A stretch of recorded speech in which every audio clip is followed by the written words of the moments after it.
welcome back to the channel, and as always, back in the garage working on some Mazdas. Not really working on mine today. Today I have another Speed 6 that I'm installing a Wotbox on. I'll give you guys a little video on that. Might not go in depth with it, but I'll just give you guys a little basic. So if you ever decide to install a Wotbox on a Speed 6, that might give you a little tips on things to do and what not to do. So just stay tuned for that one. The Speed 6, my car is still in the garage. I took it apart a little bit just to figure out what the issue was, and it wasn't good news. It was pretty bad. It's a little disappointing, but all I can say is pretty much the season's over. Not much I can do for this car, so it'll just be sitting in the garage. But I don't really have any plans for it as of now, because I really don't have time. And I don't know, there's a lot of things that's going on right now, and I don't know where to go with this car just yet. So it's not really part of my priority. It's on the back burner. So yeah, it'll just be in the garage. But today we'll be working on this Speed 6. I've already done a few work on this car as well too, but customer brought it back for more stuff to be installed, such as the N2MB Wotbox. This device right over here, if you want to shoot some flame. Once you start going port injection, this is a must-have. You gotta have a Wotbox because the factory ECU runs on cob axis port, and the cob axis port uses a fuel cut for the flat foot shifting, and you don't want that. If you're on port injection and you're cutting fuel with the cob, it's not good. What it's going to do is going to create something called lean burn, and it'll lock you out of gear, and it might just hurt your motor as well as that. So you don't want to be cutting fuel. So the alternative is the Wotbox, which cuts ignition instead of the fuel. Yeah, we'll be installing this one. This car does not have port injection. It's just a stock fuel system. So he wants it installed, and that's what we'll be doing that today. Got my wires lined up over here, and each of these wires goes to a different signal. So this green wire goes to this green wire over here goes to the clutch pedal on the ECU.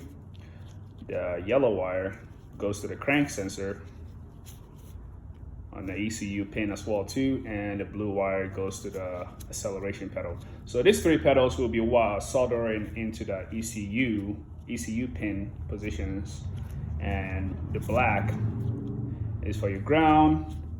The red wire and the orange wire will be passing them through the firewall from all the way back there, from inside the car all the way over here to this black connector right here. This black one, not the gray, but the black one. So that would be last. So usually what I like to do is wiring everything in from the ECU first, and then finish up over here, should in case there's something that's not going properly. So that's pretty much it, and I'll do my best to get a video for you, but it is a really tight spot down in when you're inside the car, because on the Speed 6 our ECU is right underneath the dash, and it's tucked up there and hidden. So it's really hard versus the Speed 3 that has the ECU in the engine bay. Now, as I was mentioning, this is where the ECU is located, right under the dash. It's not a very pleasant place to work on, so best way for you to do is just remove all the plugs from the ECU. This is the this is the ECU over here, and there's a plug right here. Just gonna make sure you disconnect all of them. Let me get a better angle. Okay, so disconnect this plug and disconnect all four of this. That way this wire can move and be flexible enough. Don't try to solder while it's still plugged to the ECU. Terrible idea, don't do that. Now they're unplugged and you can actually see them better. So these are the four connectors. This is the first connector, second, and the third. That's the only three connectors we'll be using, not this fourth white one. These are the only three connectors we'll be needing. So the first connector, we'll just need to locate the white and green wire in there. Just be careful. Just look on the Wotbox website. They do have the ECU pin. That way you know which wire you are unplugging. But you see this green and white wire. It's kind of hard for me to do this, but this wire right here, just make sure you look at the website. They do have the pin so you can properly locate it. But we're looking for the green and white wire, which is this one right there. So the green wire on the Wotbox cable will be soldering into this. Just need to strip it back. Be careful not to break the wire. So just strip the wire back. That way you can solder the green wire that's provided on the Wotbox onto it for that green and wire plug. The second plug, which will be locating the green wire on this second plug, which is this one right here, which is easy to find. The yellow wire from the Wotbox will be going to this one. And on the third plug, we'll be looking for the white one, the white wire. Again, look on your website for the ECU pin. Got the wires soldered in. As you can see, first wire, there's the green wire right here. That goes to the white and green wire on the ECU first connector. And the second connector is the yellow. That goes to the green, which is the last wire. On this second connector, you can see additional 2 green connectors back there. This only one goes to the first one, at the very first of the plug, this green connector at the very end of it, blue, red, and green. That's where the second wire goes to. And the acceleration pedal goes to the white wire. It's a different color there. It feels like it's pink, but it's actually white. So that's where the blue wire goes. So everything is now all soldered in. Just need to clean everything up and plug them back in there, and we'll be done with the ECU portion of it.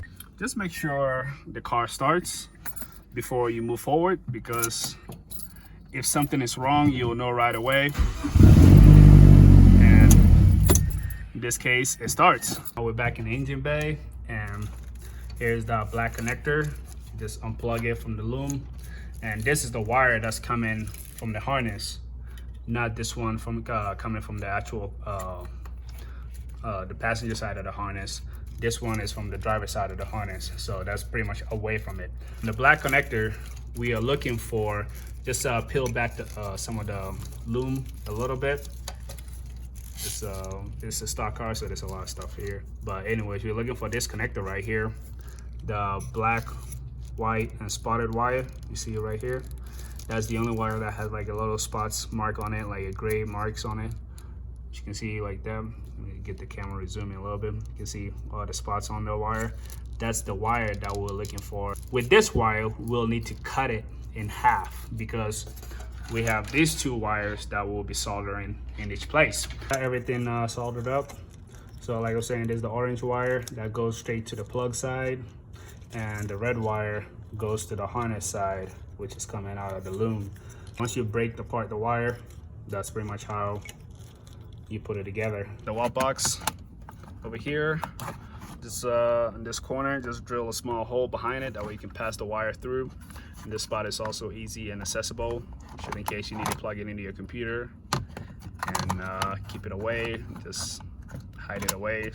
The ground is hooked up right by the frame. Behind this thing right here is the ground over here, right on the frame, right by the fuse box. And all you need to do is just close your fuse box and you're good to go. Let's make sure the car turns on and the Wotbox activates as well. So the best way to test it is turn the ignition key on. There we go, lit up blue. Now, if you want to make sure it works properly, press on the accelerator pedal. You can see right there. And you can also hear it. That means it's activated. And it's starting to blink. But right now, it's not really set to the ECU. We have to go in with a computer and set everything else. Let's make sure the car starts. That's how we know it's good to go. Yes, it does. Okay. We are good. That's pretty much it for the Wotbox install. I can't go any further because I'm using my computer, and the software, the firmware that I have on my computer is for my car. which has the whole old firmware and the new firmware for this one. In order for me to use that, I have to re-download the new firmware. As far as that will be it for the install. I can't go any further, but pretty much that's everything else that you can't do on a Wotbox install. So there are some pros and cons about having a Wotbox, and just be careful if you're going to use it. If you do not have a port injection system, I would advise not to use it, because pros, it's nice for it's good for auxiliary fueling cars, because there's no way for us to flat foot shift with the Cobb access port, because the Cobb is, like I was explaining before, Cobb flat foot shifting or launch control, it cuts fueling. You do not want that if you have auxiliary fueling. The cons on that one is it's really, really bad for your valves. All that flames that you see shooting out of the Wotbox is because, yeah, there's still fueling dumping into the system, with aux fuel and still dumping into the system, and you're cutting the ignition. So once the ignition cuts back on, that's what creates the big afterfire that you see out of the exhaust that everybody loves.